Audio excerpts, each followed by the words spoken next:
Diyetdəyəm deyib səhər-səhər bir zeytun yeyən insan da ola bilər.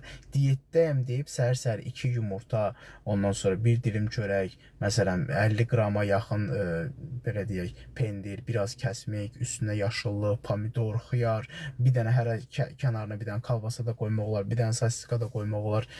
Ondan sonra nə bilmə, yanında bilmirəm nəsə bir kiçik bir desert də yemək olar. Yəni diyetdəyəm deyən bir insan bunu da eləyə bilər və diyetdə olar.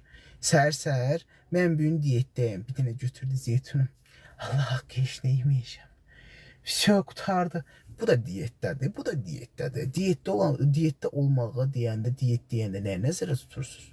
Mənim dediyim birinci formada diyet idi ki, mənim boşqablarım demək olar ki, belə bu formada olur.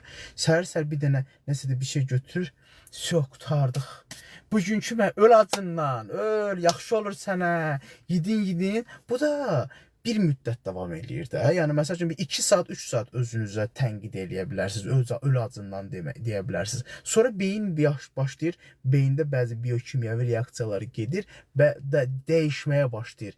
Ay yox, qurban olum, mən özümü söydüm, amma yazığam axı. Yəni bunu da yeyim də, dözənmirəm axı, xəstəyəm. Vallahi xəstəyəm deyə belədir.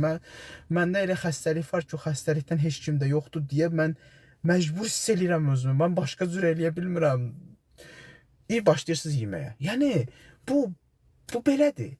Amma birinci formada dediyim kimi eləsəydiniz, siz heç vaxt, amma heç vaxt o diyeti yarımçıq da qoymazdınız, o diyetdə olardınız və başınız da ağrımazdı.